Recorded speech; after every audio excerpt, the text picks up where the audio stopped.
Hello mate, am I on? You are on. I'm in deep thought here. What exactly are you doing? Just looking for liners for the little MGT TC, is it? TC, I think it is, yeah. Welcome everyone back to Monday's video on a Tuesday.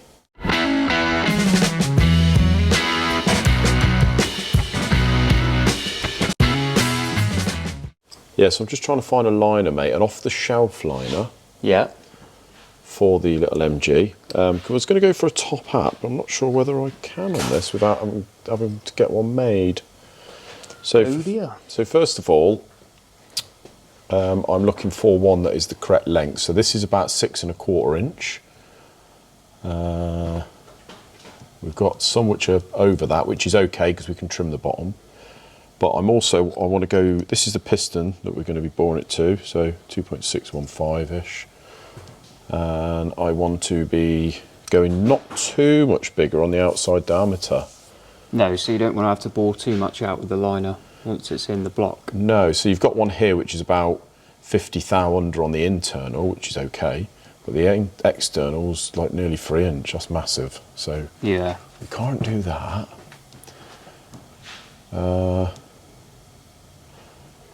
So I might have to go for a straight liner and bore a step in the bottom on this. Right. Very unusual, but... It is a bit unusual, but the reason I'm putting liners in is because one of the bores is badly corroded. Right. So he wants just 4 in. So that's what we're going to do. And the issue with getting one made is that it takes 5 weeks, and he wants it before Christmas. Yeah, so that ain't gonna work. Well, it's probably longer than that coming up to Christmas. Yeah. So I expect everyone's jumping on there wanting it before Christmas. So I'm going to have to look a bit more into that. Yeah, see what you can do. Yes. Just sitting here looking at our politically correct calendar. They ain't the same as they used to be, are they? The world's getting very boring. So guys, back to basics. In the office, in front of the camera. Just thought I would revert back to the old school and just have a little chat with you guys. Read a few messages, a few people finding maybe the videos lately a little bit tedious, a little bit samey. There's quite a lot of weeks go by sometimes because we've got all these projects on the go. There can be sort of 3, 4, 5 weeks in sort of doing an engine. So if we got 6 or 7 engines out there, it's you could be seeing the same ones for weeks. You know, we do 3 videos a week, that's 10, 12 videos with the same engines there. So it's hard to know sometimes what to do videos on, especially in the winter because we're not outdoors. We're not really doing any outdoorsy things. It's all a bit slow with the cars at the moment. Obviously, we haven't told you about the new project. We will do soon. I know a few of you are dying to know what we're doing there. The BMW is well on its way. Ryan has updated me with a few pictures, so I'll go on about that probably next video. And the kit car, well, that's been dead since I've threw a tantrum at the beginning of the year after coming back from Castle Combe. So Tom Upton is going to be having the kit car in probably now, beginning of January. He's going to be up to his eyeballs up to Christmas like we all are. Everyone wanted everything before Christmas for some reason. But he has promised us to get that on the ramp. We're going to get the prop sent off, get that remade. He's going to come up with some contraption to make the clutch feel a bit better. And that's it really. We can hopefully, fingers crossed, we test it and it all goes well and we can do some track days in it next year, guys. But while we're on the subject of cars, and one of my main reasons for doing this video in the office today is I just want to talk a little bit more about the Lambo. So you haven't heard about the Lambo for ages, have you? I'll be honest with you, this year I haven't done too many miles, although I have tried to put some miles on it. Haven't really used it, and I certainly haven't done any videos with it, so I just thought I would have a little catch up with it. It is that time of year where we've got the MOT, tax, insurance, service, all due within a month or so of each other.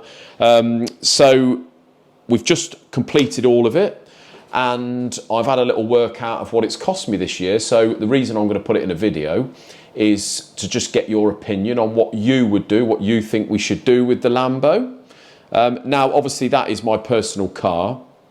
We all know from previous videos how I come about that car. Obviously working my way up, buying various hot hatches, making money on them, Cosworths and stuff where I made decent money on. And then I just bought into that car. So I've had it now probably, what, 3-4 years, I think. 4 years next month, or this month, actually. And what is it costing me? Well, be honest with you, this year, as I say, I have tried to put a few more miles on, but it seems that I average, you're going to laugh, about 400 miles, which ain't enough really. The thing is with owning a car like that, it's a bit different to owning something like a Cosworth, where the Cosworth is a classic car, it's worth X amount, and the servicing you can sort of just do yourself. When people buy those cars, they're only sort of obsessed with two things: one, the condition of the car, and two, the mileage, really. Not even so much the history now. It doesn't really matter. It's just trying to find a nice tidy Cosworth. But with a supercar, whether it be the low end or the high end, people are obsessed with service history and mileage, and obviously condition, but it seems more so just the mileage. So to a certain extent, you've got to keep the miles down. But then again, you've got to use it enough to make it worthwhile having, haven't you? So am I enjoying the Lambo? Yes, I am enjoying it. I absolutely love it. I love owning it. I love the attention it gets, how happy it just makes people just seeing it. Although it's only a Gardo, we all know that a lot of people, I mean, you guys are into cars, so you probably know what it is and whereabouts it is on the supercar spectrum, but a lot of people don't. It's just a Lambo, it's bright orange, and they don't get to see them every day. It's like a poster car to them, so it gives a lot of young lads a lot of pleasure just seeing it. You know, it makes people's day sometimes, which gives me a lot of pleasure, to be honest with you. So that side of it I absolutely love. I love looking at the vehicle. I just like owning it. And since I've had the exhaust put on it, the Lorini exhaust, and RE Performance have mapped it, it's a different car. Don't know why they didn't do that from the factory. It's proper Larry, sounds mental, and it goes like a scolded cat. The gearbox is so much more responsive, makes all the right noises, the pops and the bangs and the backfires and all that. What else do you need? It's a Lambo, innit? It's got to sound like that. So yeah, I really enjoy the car. I enjoy owning it. But what does it cost? So this year I've done about 400 miles, say, probably a little bit under that actually. And it's the trouble you find with a car like that is it don't matter if you don't use it at all, it still costs you the same to own. But it just works out less economical per mile. So this year, say I've done 400 miles, let's get me calculator. It's cost me about 1,300 quid to insure it, which ain't bad really, I suppose. It's cost, say, 700 quid to tax. It's cost service. So I pay my friend to take it up to RE Performance. They service it and he brings it back. They've done it all today, actually. They've just got it back. Adrian's just dropped it off. So massive thank you to Ricky at RE Performance and the boys down there for doing it so quick. Top job. So that has cost me, with the delivery and the VAT, etc., £1,150. So we have, if we say fuel-wise, say £1 a mile, isn't it, fuel? It's pretty crap on fuel, let's be honest, especially the way I sort of drash around and go through the gears and all that. I seem to do more twat laps around the town and put it away than do anything else. So say if we say £1 a mile, 400 quid. Where are we? We're at,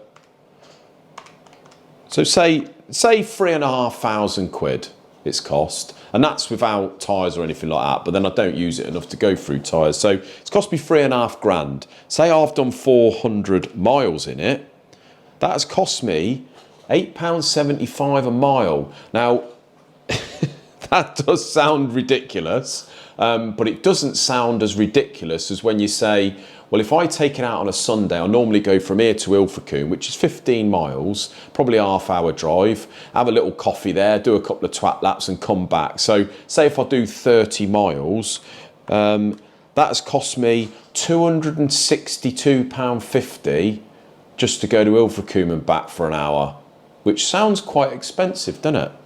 But if I did twice the miles, that would only cost me £131.25 to go to Ilfracombe. So yeah, 260 odd quid, guys, to go out for an hour in it.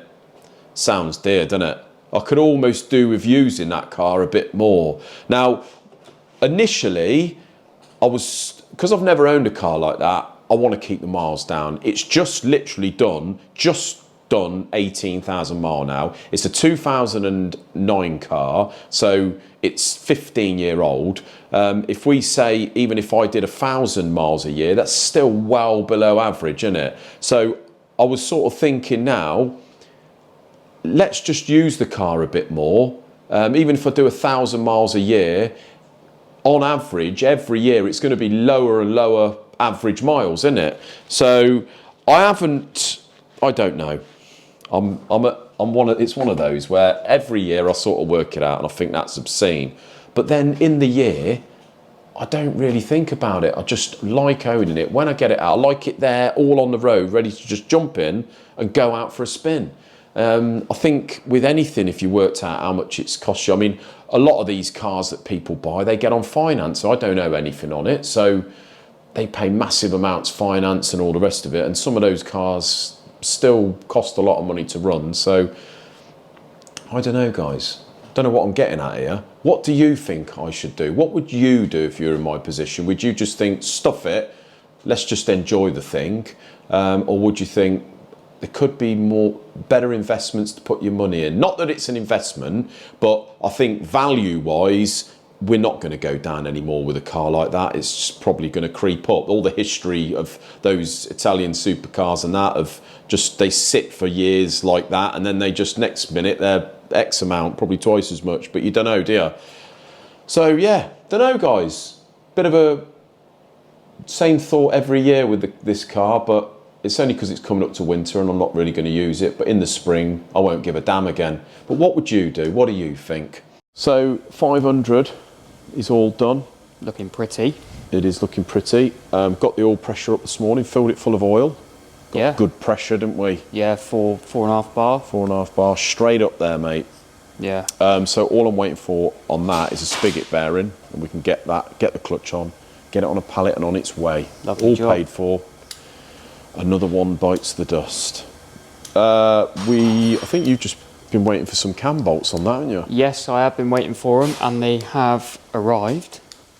That's the old ones. What did I do with the new ones? No, they are the new ones. They're the new ones. So yeah, they're a stretch bolt then, I'm assuming. Yeah, and they just hold the sprockets on. So people were saying on this one about like a fibre washer or something, or is it like a Teflon washer behind? Yeah. Don't seem to have it on this, does it? Well, it's got these on the cams, which are just an O-ring. Or yeah, are they an O-ring? Oh, they're like a piston ring sort of thing. Yeah, sort of. But I think they are like a fibre or something. Maybe that's what it is. And we do have some of those. They've sent some of those with the bolts, so they must be what they're all about, because you've got the feed here, which feeds that. Yeah. So if you don't replace them, they're going to leak. Yeah, so I'll have to just pop the cams out. They're not really. It's not a big job. It's just that'll be what they're on about then. I thought they were on about like a frost. I thought they were on about like a sort of washer that helped the sprocket grip, but obviously not, because the sprocket, there's no key or anything. It just goes on the end. So they're going to act like just like an oil control ring, really, aren't they? Basically, yeah. Yeah. So at first that's what I thought they were talking about, like something to help the sprocket grip. But it must be those. But we've got some of them, so I will have to just pop the cams out. But it'll only take 10 minutes. So. Yeah, not a big deal. Yeah. That's good then, mate. So that's nearly another one done. Yeah. Subaru. Let's go on to that, shall we? So this one had a suspected knock. Yeah. So obviously, being a Subaru, it's going to be fairly standard. Frank, yeah. Is it? Well, it don't look like it. Really?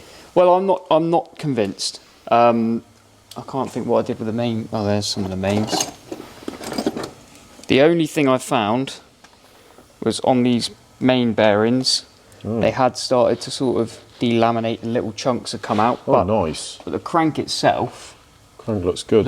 looks pretty good. It may have been... We need to measure it yet, but... I see a couple of the big ends are sort of through to the copper on the front. Yeah, they're getting there, which obviously isn't great, but they would have been probably still all right. So whether it was one of those where it's just on the cusp, mate, and yeah, caught I think they before definitely caught it. Yeah, but we will measure that crank and make sure it's definitely all right. Lucky on the mains, because if that had spun the mains, that's done the block in it. Yeah, yeah. If they spin, it just, especially the thrust ones, they would just chew. Yeah, and if it spins in this block, because you say this is an EJ 207, which is the all singing, all dancing. Well, it's for sort of modifying. It's pretty much the best ones you can do. It's got the deck blade bracing, isn't it? Yeah, it's like they call it a semi-closed deck. Yeah. So it's little braces to support the bores. Or So. Well, that's all right then. So really, we'll measure the crank up, and if it's all right, make sure it's not bent or nothing. Then it's up to the customer whether he wants to particularly just buy a new one, or we use that and go for pistons and rods anyway. Yeah. Might be worth getting a new crank. They're so cheap for what they are, really, aren't they? And you get them fully, nitrided and everything. So might be worth it. It's up to him really, but yeah. Ideal. But so far it looks all right. We just have to measure it and double check. But Ideal, so then, other than that, nothing too bad going on in that one. No, that's good then. I see you've been cracking on with the Lotus. I have, yeah. Got the pistons and rods in, and also just stuck in the oil pickup, which is give that a good clean up. Yeah, bit of a Triffid, isn't it, that thing? It is. It's very weird. It's sort of... It's a clever design, moves like that. It just goes up with a sump and sits right at the bottom. And this just sort of stops it turning. Yeah. Magic. Bit weird. Yeah, it looks nice though. Yeah, pistons very nice, mate. I've checked the protrusion, I've plaster gauged the bearings, and all is good. So excellent. Those pistons are actually, when they're bang on top dead centre, the raised part in the middle is actually bang on flush with the block face. Is it? Yeah. Lovely jubbly. So it should be ideal. Yeah. The head's all pretty much done, isn't it? So yeah, it needs painting, and then that can start thinking about getting that on. Lovely jubbly, mate. Yeah. That's good. So the plan for me next, I shall get that cosy off. Probably tomorrow. We've got to send off the Pinto. Got a few bits to clean up on that before I send it off, because that's been sitting there for quite some time, isn't it? Although it's all done. Double check it all, but yeah, double check it. We can get that on its way as well. Make some more space, and I shall probably get the other Lotus on there. Yeah, nice. Ideal, isn't it? And I suppose you've got that other Steve's Cosy to get on with at some point as well. Have indeed. Yeah, got to do Steve's. He did say don't worry about this, don't rush, but. Start getting it in bits. Yeah, start getting it in bits, but obviously I just wanted to get that out of the way really. Yeah. Get a few bits tied up before Christmas, innit? Yeah. I went fishing for you yesterday, didn't I? In the bottom of the Vapor Blaster. Yes, you did, mate. Yeah. Now, when this thing first come in, obviously I was blasting a few bits, and this little clamp here that holds the distributor, quite hard to come by those things. Yeah. And I dropped it down one of the gaps in the bed inside the Vapor Blaster. I'd gone straight down in the sump, and I've been putting it off. Yeah. And, it's a nightmare though, isn't yes, it? it is a nightmare. To get the plate out of the middle and all it's of a that. giant stainless steel 1 metre round table. Yeah. Weighs a ton. One of us has got to get inside the Vapor Blaster to lift out one Sandy. side. It's like being on a beach. Yeah. So you got in yesterday, and I had to did. get in today and put it back. Yeah. But we found it, so there he managed is. to dig it out the bottom. These two motors under the bags here. Can't get hold of this chap. Did get hold of him a couple of months ago, but now he's disappeared. So, oh dear. Not sure what's going on with that at the moment. I have to send another email. If he's watching, please get in touch. And the V6 there, mate, he's got 1 day to respond. He does, 1 day left. Hasn't responded as yet. And then that's it, and his time's up. So he can, before tomorrow, he can request, I think, another month So this is for the court This claim. is for the court claim. Because he hasn't paid. Yeah. And keeps sort of almost fobbing you off, saying he'll pay in a week, and then, yeah, so it's led to a court claim. Or he's getting the car on the ramp and this, Yeah. that, the other. But no, it's still here, mate. I'd rather he just come and picked it up. And it would be in his best interest to do that, really. it would be, really, especially after tomorrow. So let's see what happens, mate. Fingers crossed. Yeah. Nightmare. But that's it. Thank you very much for watching. Until next video, which will be tomorrow, actually. Have a great evening. Cheers, guys.